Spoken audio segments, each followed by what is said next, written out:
I'd like to thank the Department of East Asian Studies, Manipur University, for giving me this opportunity. I'm not an economic expert, but generally as a student of social science, and what I consider myself as a passionate denizen who always try to read something or think about issues that implicate my home state. I have certain issues that I would like to flag, which I can see the papers, some of the issues will be taken care of. But how to organize our thought as I sense, I would organize my thought in terms of 4 issues. The first is that when we think through this topic, security, trade and development, reimagining Indo-Myanmar threat amidst regional conflict, it's very crucial for us to set up the text as well as the context of the issues that we deal with it. You know, I have always said to my students as well as my way of thinking, there is a critical relationship between the text and the context. My favorite example, which I keep on giving to my research scholar, is that if you wanted to analyze the movement of I in a Kathakali performance as a text of analysis, it is something that you try to understand the expression of the emotions through the expression in the eye. You need to understand the face, the mask, the get-up that the performer wears. If you remove all these things through a computer image, and if you only leave the eye, the text of your analysis, you won't be able to understand its expression in its full form. It's only when you position your face and the mask and the performing costume of the performer, then you understand the text, which is the expression of the eye, far more better. So if we wanted to discuss about today's issues called security, trade and development,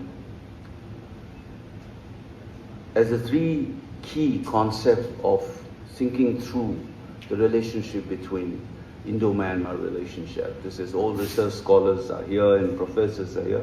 We are quite familiar. This is a peculiar way we as a tribe, academics do. We have 3 key concepts here: security, trade and development. And these are the operative concepts to understand Indo-Myanmar relationship in terms of trade and conflict. This is something that people call it, economists and foreign relation experts often use the term called geostrategic calculation in economic policies. That is to leverage your geography, your political aim and military strategies. Through that lens, you try to position your economic thinking.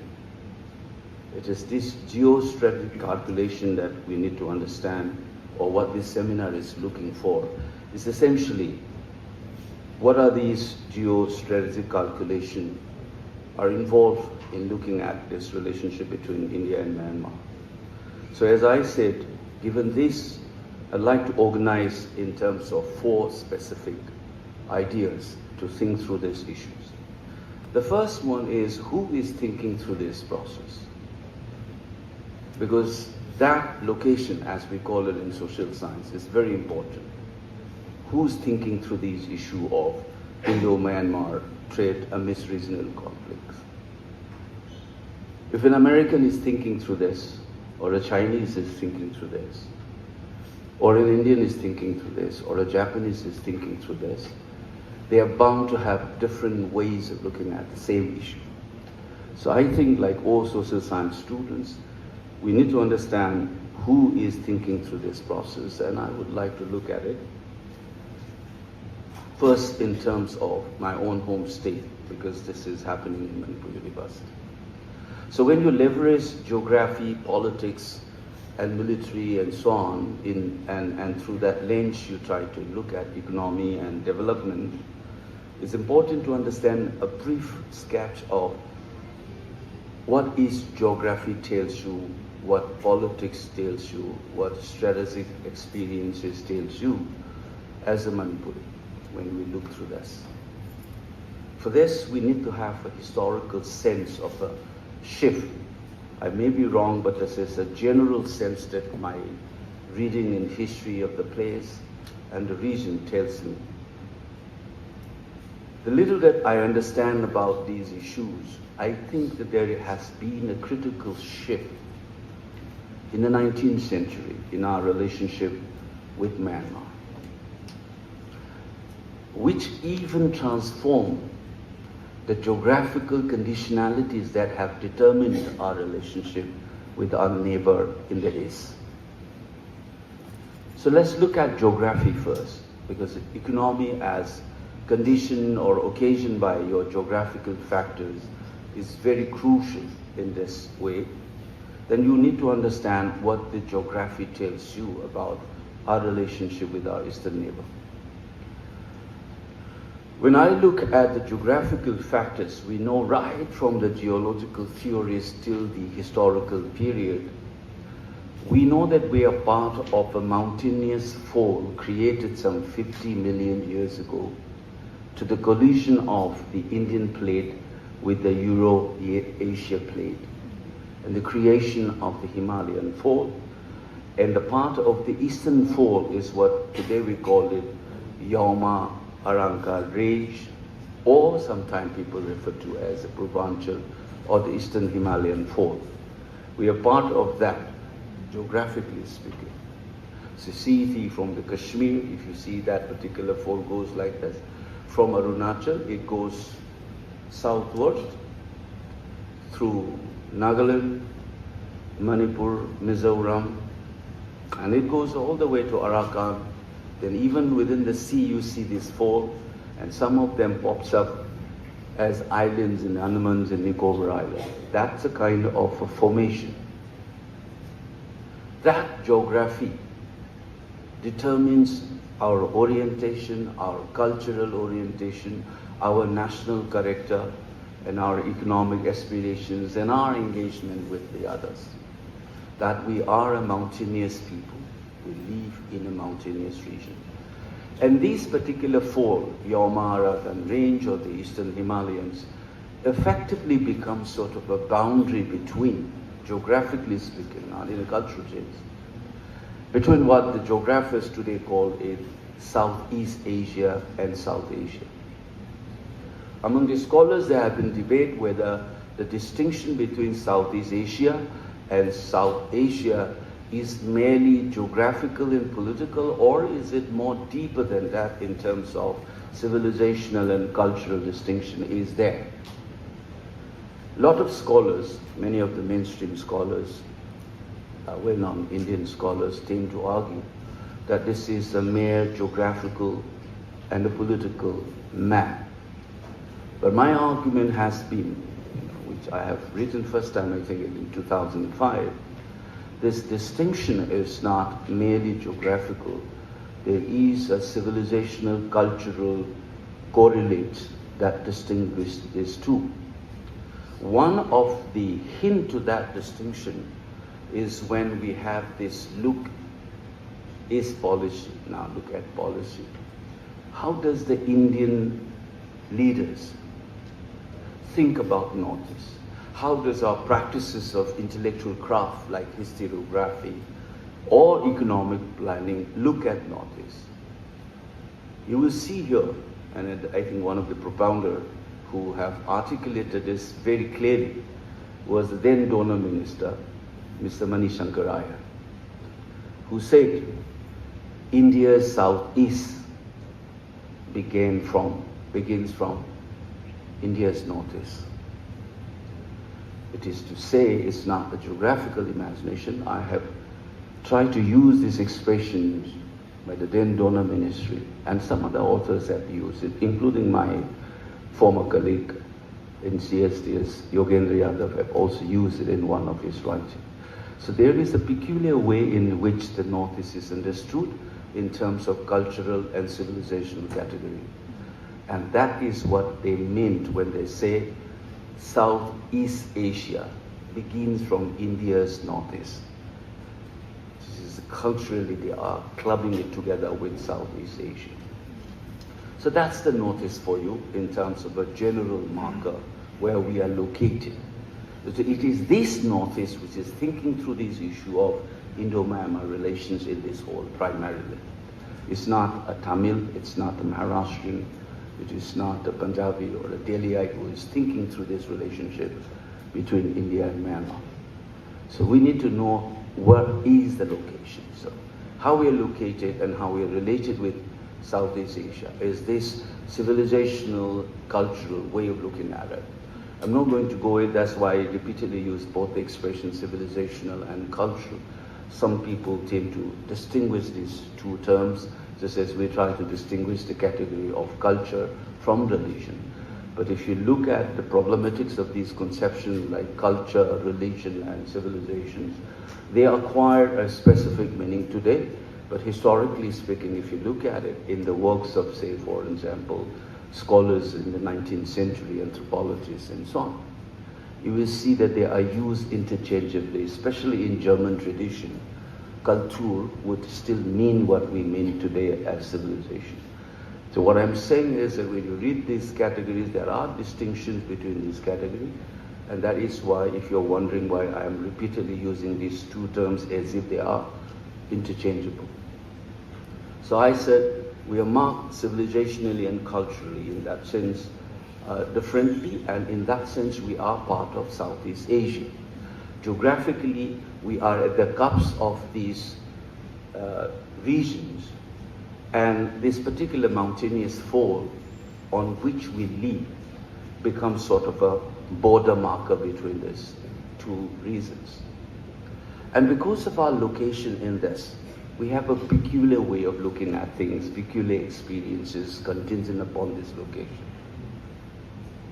And many of the papers is going to look at that, but not very consciously. But you need to understand this particular location very consciously and understand ourselves. Now within this fold, when I study a little deeper, if we look at the geography, then what I discover is astounding in one sense for Manipur. The life form that developed in this mountainous fold took different trajectories, and Manipur's specific evolution is also determined by its geographical character. So you have, historically, to cut a long story short, you see all the water, main water formation which sustained life and civilization. We have two broad river systems. One is the Barak system, one is the Manipur river system. All these river systems, if you look at it, what you discover is that all of these major rivers run from north to south or northwest to southeast. This feature within the mountainous fold marks today's Manipur different from Nagaland and its southern neighbor, Mizoram. How? All the life forms that develop in Nagaland and their historical trajectory and political experiences are also shaped by their geography. So what happened is in Nagaland, you see all their major rivers flows from southeast to northwest. Unlike ours, northwest to southeast is the opposite. Similarly, in Mizoram, you will see the same thing. All the major rivers from the southeast to the northwest. That is why you will see in political history, Lusai Hill's contact with the Barak Valley has been a very critical component of their history, including their encounter with the British. Similarly, in Nagaland political history, their encounter with the Ahoms, and then followed by British, which made them become part of a deputy commissioner's province in the 20th century, is determined by this geographical character. They have been in touch with the plains on their northwest. both the areas. And in terms of hill ranges, again, if you look a little carefully, what you discover is that the ranges, mountain ranges, or the hill ranges in Manipur, relatively, it is the western side which is higher than our eastern side. And this feature is opposite in Nagaland and Mizoram. The hill ranges in these two, the highest range is on southeast side. So in a way, Manipur is tilted towards Southeast Asia geographically more than Mizoram and Nagaland. And that is why in history, if we look at the movement and the interaction between people, you will see a much more active involvement of Manipur with the Myanmar than these two reasons. In fact, if you look at the economic history, the indications, you will see the movement of labor and capital, two very important aspects of economic transactions across the globe. Movement of labor and capital had already happened more primarily vis-a-vis with the Myanmar for us. Examples, you see these Brahmins and craftsmen, military personnel who were there in Myanmar's history, taking very prominent role, are all from Manipur. You will see this. So this movement of capital and labor, which is happening everywhere. You see, for example, the trade of slaves, tea plantations, workers from India, rubber plantations, railway workers that the Americans have used from, say, Philippines in Japan and China, who were made to settle down in the United States as the US expands towards its western coast. The blacks, they have done. So you see this movement of labor has been happening across the globe. Capital, you know, the extractive economy of the colonial period. So there are examples of this movement of goods and capitals and labor. For us, if you look historically, if you try to look at, you get a glimpses of this, that there has been a transaction between Manipur and Myanmar in terms of this movement of labor and capital. This particular aspect, I believe, that took a turn in 19th century.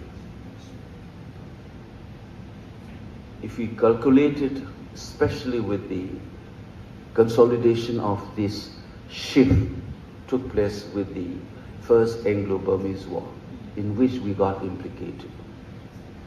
We were trying to free ourselves with the help of the British, and we took this opportunity of the first Anglo-Burmese war to liberate ourselves. You know the story of Manipur Levy and Gambhir Singh exploit.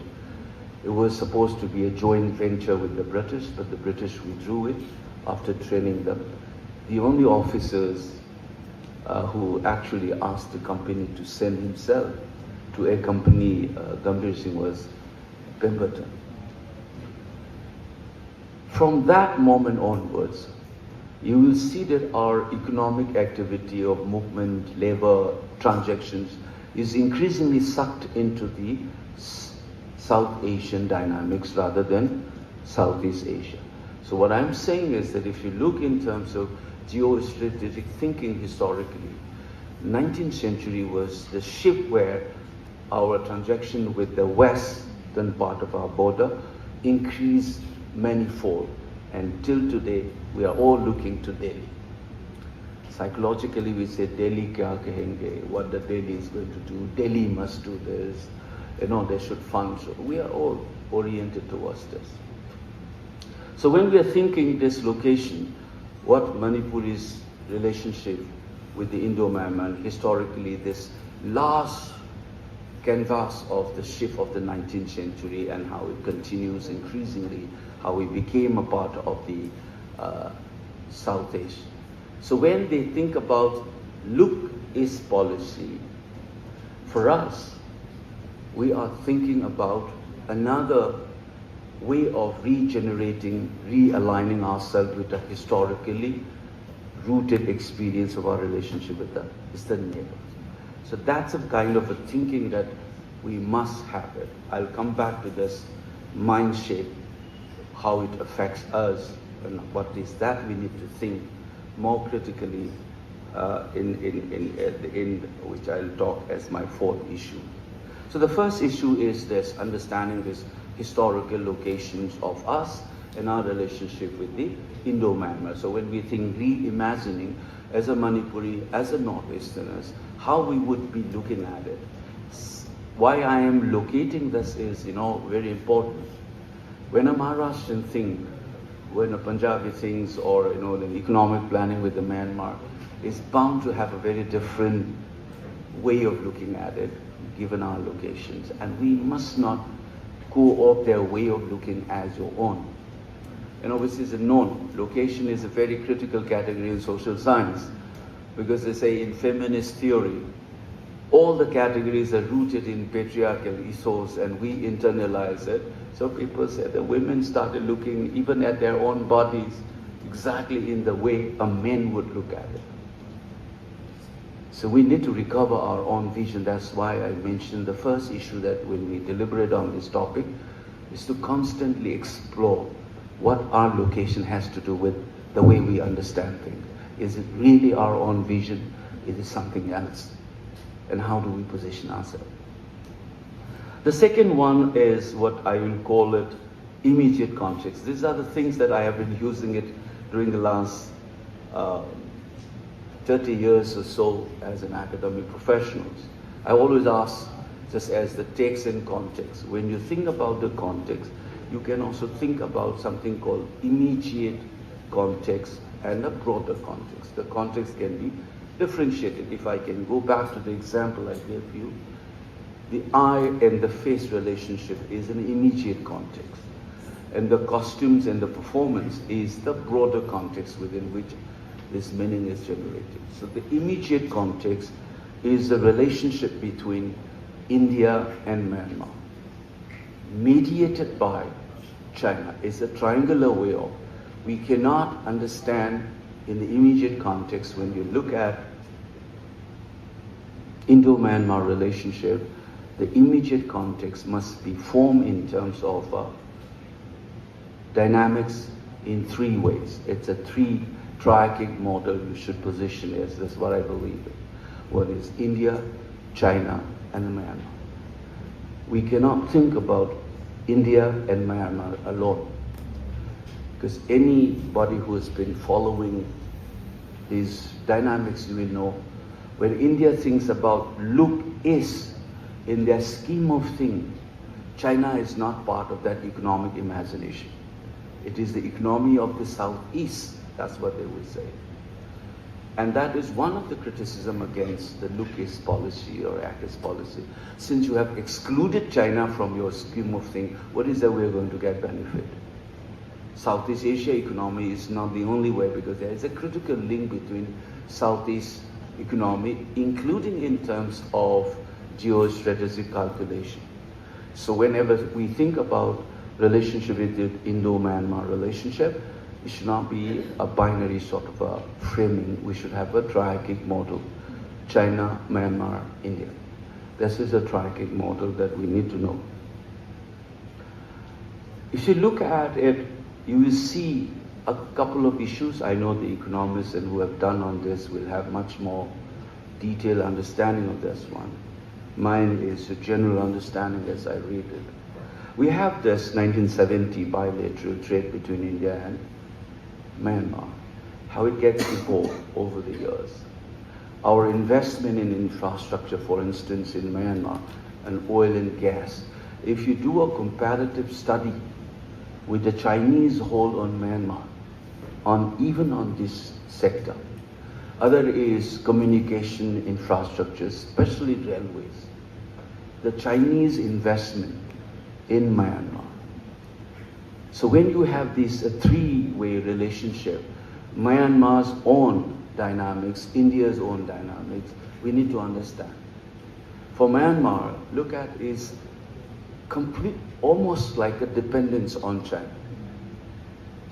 And this Belt Road initiative of the Chinese, Myanmar is a very, very important component in the Chinese thinking. So you need to understand the geostrategic calculation of China vis-a-vis with Myanmar, the way they have been doing this, and India's investment. We have discovered it very late, as many scholars will remind us. The Chinese have already intruded into Myanmar much more deeply when India recovered. In this dynamics, what I would like to reflect is, in this immediate context, dynamics of the triarchic model. What happened in Manipur in the last 2 years is a part of these geostrategic calculation that we need to understand. My suspicion is, which I have articulated in public speeches, is that India is trying to find what I call a sphere of influence within Myanmar. And that is primarily targeted in Chin State, Arakan, and Saigon Tourism, of which Chin State becomes the epicenter of their thinking process. Because if you cannot counter China in many other ways, in terms of the intrusion of the Chinese into Myanmar position, what you are trying to do is that you are trying to groom a group of people and sphere where even if it stays within Myanmar, India will have a say vis-a-vis with that group. And to have the southern part, Arakan, Ringgul, because this is also a way to counter the BRI of the Chinese, the Belt Road Initiative.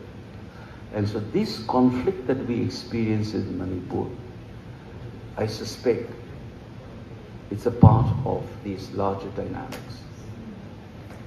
And so we are reimagining, we need to know that it is partly this triarchic model will make you aware how we reimagine this relationship. It cannot be purely India-Myanmar looking from Delhi.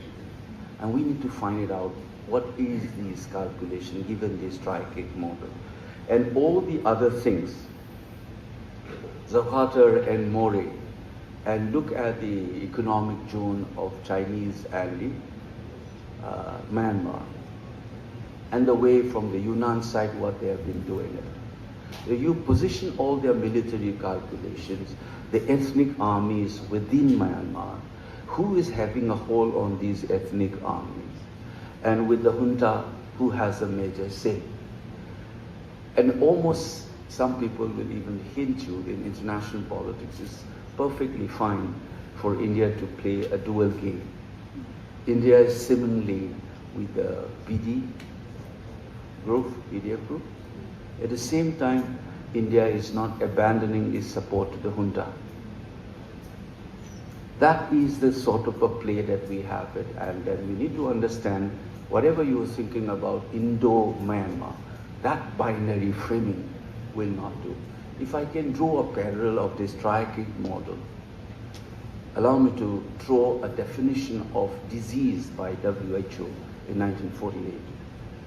When you are looking at disease as this body and the germs of the bacteria, this two-factor model, WHO says that you cannot understand disease with this dimension.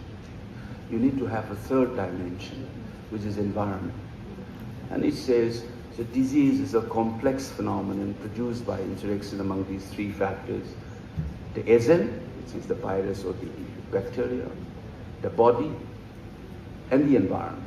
So malarial disease, you say, you cannot conceptualize it only with that parasite and the body. You need to have this sanitation. Only when you see your response to that disease will be far more effective. So disease conception was changed in 1948 through this triarchic model from simply looking at body and the other agent. So in a similar sense, what I am thinking is that whenever you reflect on Indo-Myanmar, you are trapped in this binary, but forgetting that there is a third dimension. Without that, you cannot fully comprehend your reimagining process. That's the second, which I would call it, immediate context of thinking through this. I'm not going to go into various do. Here, I would suggest that we can have a localized studies. I'm not saying that you do this frame. As I say, your analysis can be that movement of the eye. So similarly, you can do the volume of trade transacted in Jakarta and More, for example. Compare with the Chinese transaction in the North, Myanmar. Compare them. This could be fantastic studies to give data from the ground. What kind of this Bimol Akoijam has said about, what was the last item? You said we were 22 to begin with the items. We've expanded. So how much of this is export, how much of this import, and of that, whether those import and export, how does it affect our state's economy? Does it at all affect us?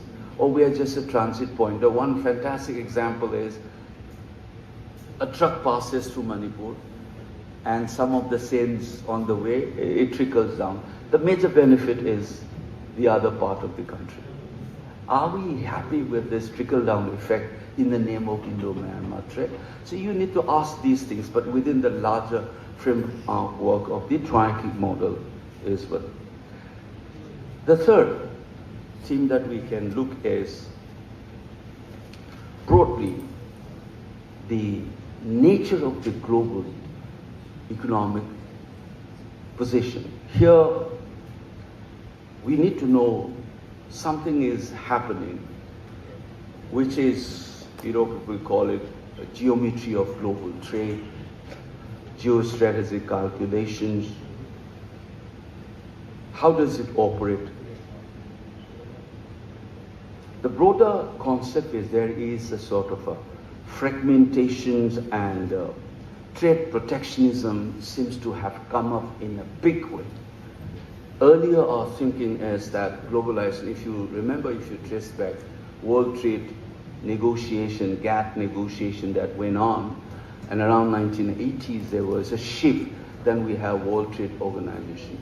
That sense of globalization, 1990s, larger structural changes carried out by many countries such as China, Brazil, South Korea, India, Mexico. That particular shift of the 1990s economic change and the collapse of the Soviet Union, that we were looking at a globalization in some sense through those long negotiations of the GATT and World Trade. That picture has changed or is changing now. That global context of economy is changing. Globalization, you said free trade, and there's this contestation of agriculture's sector's interests, which was a key concern of Japanese and the Koreans on one side, or the France and Germany vis-a-vis with the United States. Those kind of a dynamics. And the global economy is rooted in, or trade, for example, as an instrument of cooperation and globalization. That's the thinking that the 1990s till the first decade, last 25 years after 1990, you can count it. Now this last few years, 5 years or so, you can count it roughly 25 to 30 years after that globalization, liberalization, everywhere, perestroika and Soviet Union, India's that's what I said, structural changes that we saw in 1990s.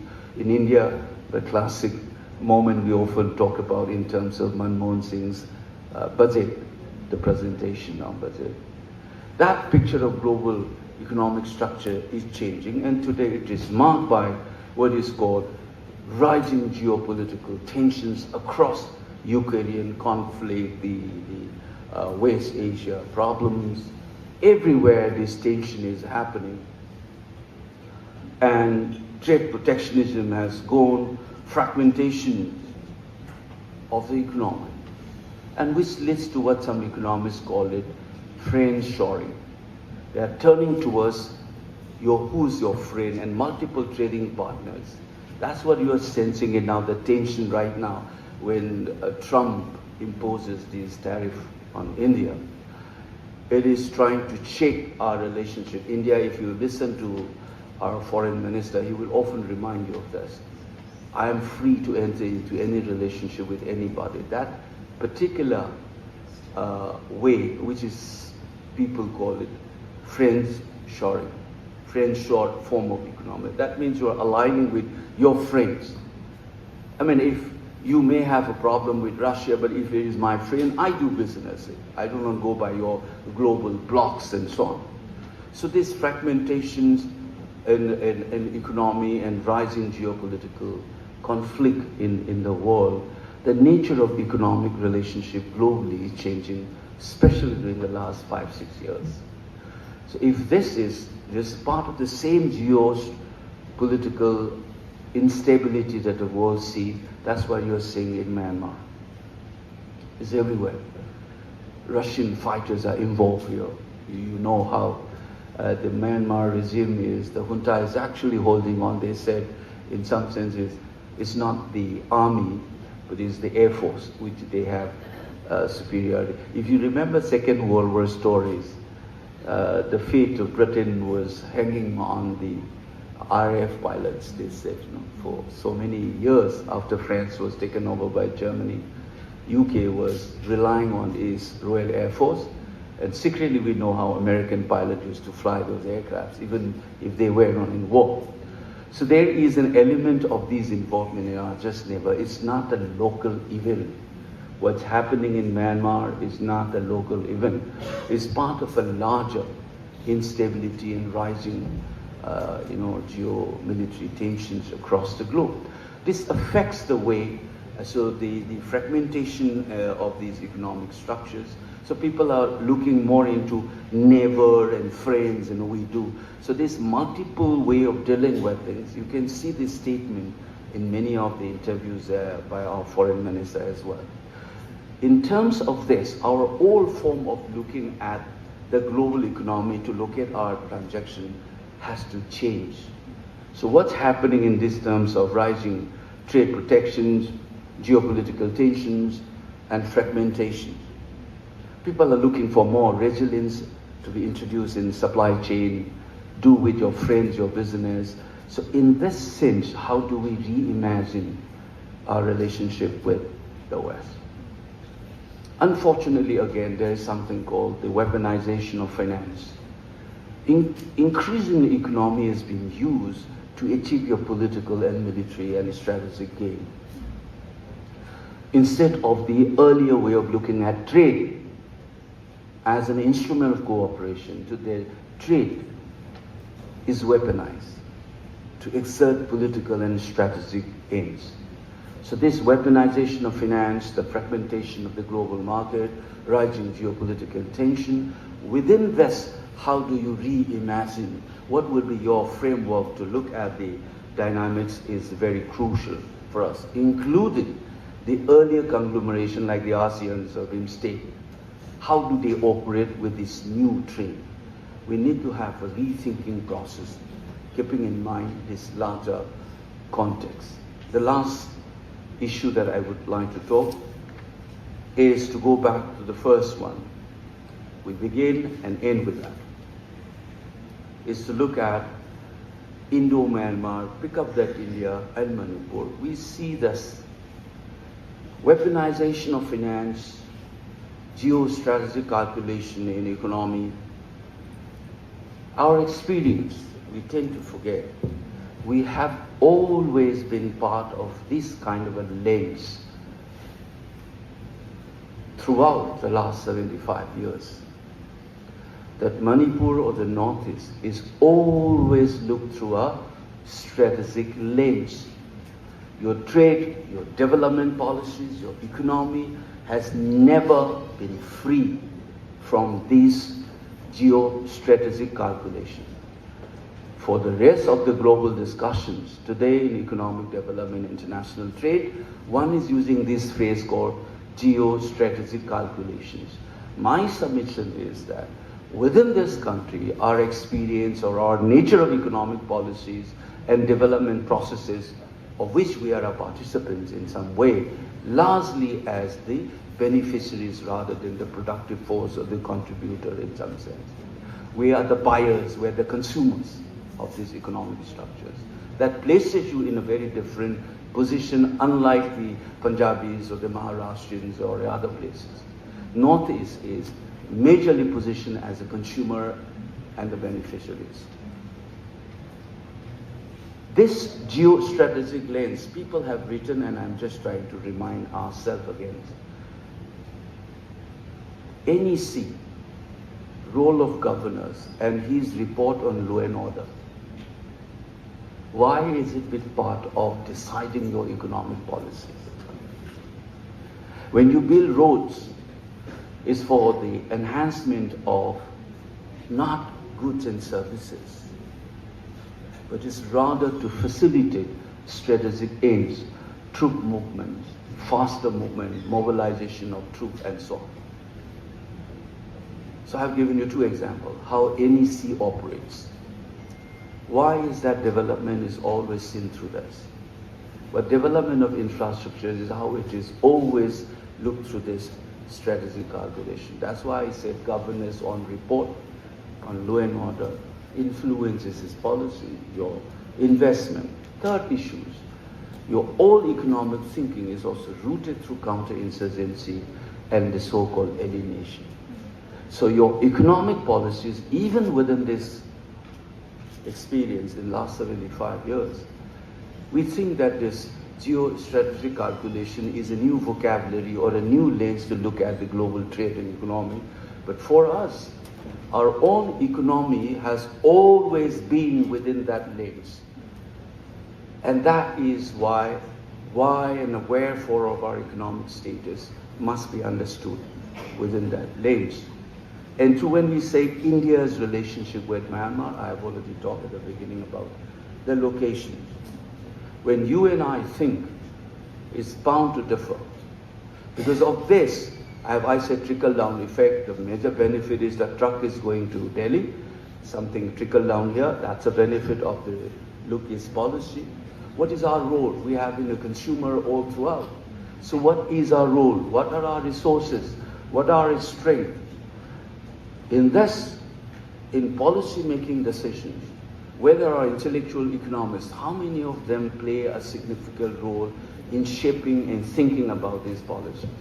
And I must confess here, last 25 years, and I begin some sense of this, I can take names. Professor Atul Bora, a very prominent economist from the region, and member of planning commissions. When I got associated with them were some of the Northern scholars and young teachers like me. Wherewith he said, let's think through Northeast, and there I found predominantly Assam is the epicenter of imagining Northeast. And their intellectuals, bureaucrats, are the ones who are majorly influenced. So the Ahomia's way of looking and the rest of the country also cannot be the same. We have similarities, but we need to distinguish. Just as I have reminded you that when we think about even the mountainous regions, Nagaland, Mizoram, and Manipur are different. So I'm not saying that Ahomia and us are completely different. We share the entire burden of being a Northeast, but I'm trying to figure out, you're thinking just as India's way of looking at Northeast strategically was already been set up by their engagement with the Naga nationalist forces. In a similar sense, the economic thinking or otherwise is always through the lens of Assam. And how much of this, when we think about India, India's Northeast, and so on, what is that we are going to do here? What is our position? What is that we look at it? So I would like to end within this. A lot of people have been talking about the core issue, the core issue. The core issue is to understand our location, be that trade, global trade, development discourses, or national building project in this country. What is our location? What is the nature of Manipur's position within the Indian Republic? That is the core issue that we must think, including for this violence. What is the relationship between Delhi and Imphal? I'm using it as a synecdoche, you can understand. Does Imphal have the power, the agency. What is the nature of Imphal's agency? Even to deal with its own problem, be that illegal immigrants, drug problems, armed groups. What is this Manipur as a state? What is its location? What is its nature of its agency? You have seen.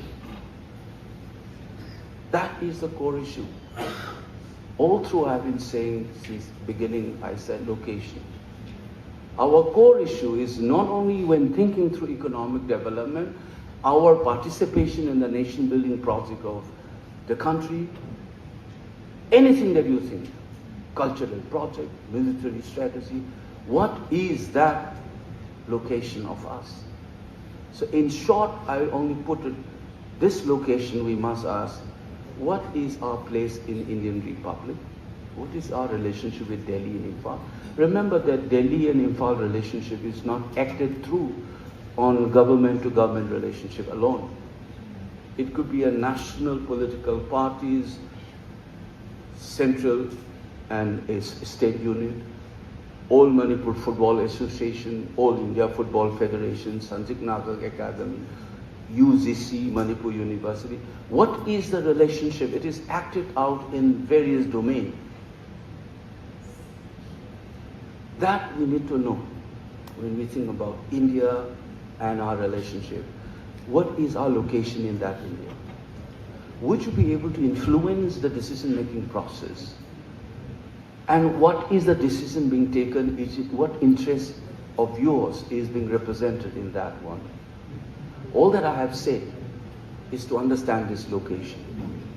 So India, when you imagine for this, my appeal to you is that we have a habit of going in a very rhetorical fashion.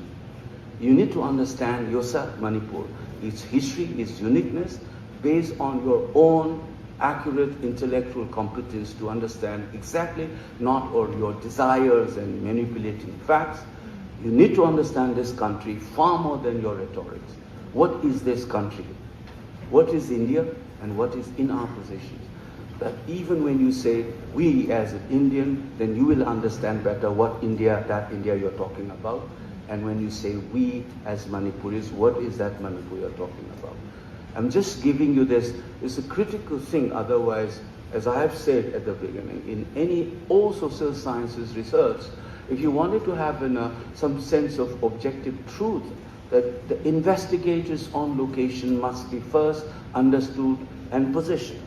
This is not only about feminist research method. It is understood now in our social sciences in general.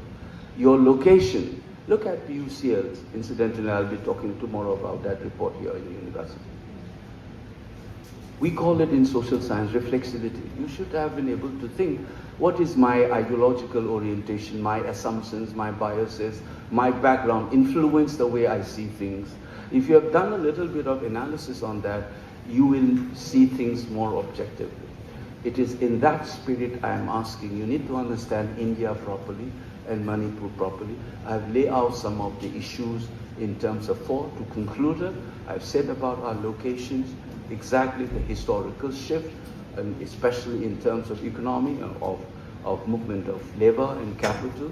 In the 19th century's turning point, how we become part of the South Asian dynamics more than Southeast Asia, despite the geographical tilt towards and historical experiences, how that shift has happened, and what is that location would mean for us in understanding this relationship.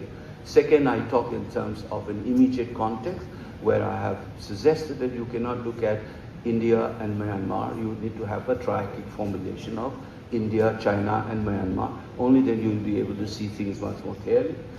The third aspect I have already told you is the larger context, how the picture of this 70s, 80s negotiation culminating in 1990s in a globalization, liberalization across the globe.